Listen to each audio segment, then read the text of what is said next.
I believe it was this committee's last meeting, we heard breaking news that said Fannie and Freddie executives received millions of dollars in bonuses, all the while this meltdown was continuing. And I just wondered if you had any part in signing off on those bonuses when the FHFA met on December 24th of 2009.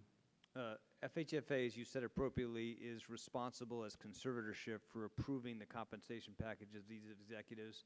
They reached that decision in consultation with Ken Feinberg, who I appointed to help establish stronger compensation standards across other institutions that were beneficiaries of the TARP.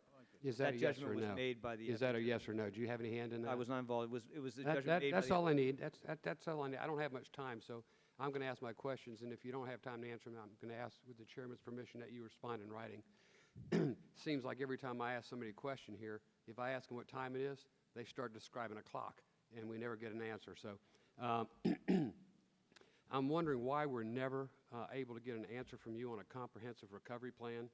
I mean, we have testimony, we hear the same old rehashing of what went wrong, but we never have any, real plan, comprehensive plan for recovery.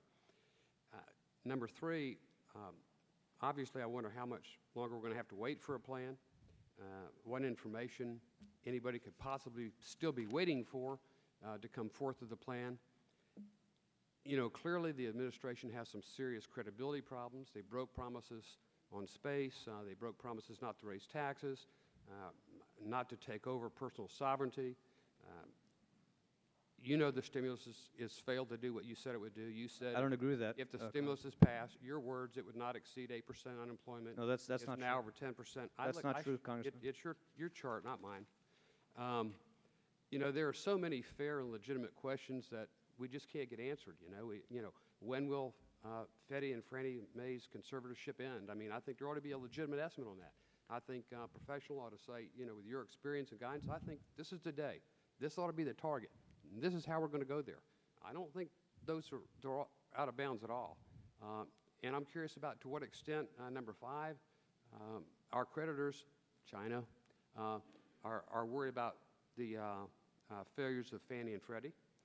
And of course, I think it's been asked before, how do we prevent too big to fail Freddie and Fannie going forward? I mean, these are questions Congress has to know, and we can't wait forever to find out. You won't have to wait forever. And again, we're starting today the necessary process of figuring out what Congress and the executive branch would like to do to reform the housing finance system. But as you know, this is an enormously complicated question. We need to do it carefully, but we're beginning that process now, and we look forward to working with you on how to fix what's broken in the system. But what about the last year? What did they do? I mean, what did who do? Well, Congressman, if you worry we've been idle, I will just point out that we inherited the worst financial crisis in 75 years since the Great Depression. We have been Who inherited it? Who inherited it? This administration did, and this Congress did. This Congress has been run by the same majority for 3 years. I'm sick and tired of hearing we inherited. Congressman, let's look forward. We're looking to look for you forward. for answers. If you want, I'm happy to look forward. We will work with you on how to reform the GSEs and our very damaged housing market. Look forward to doing it. But no answers. Congressman, again, we have laid out a comprehensive, detailed set of objectives and principles. We laid out a comprehensive diagnosis of what was broken and what caused this housing crisis.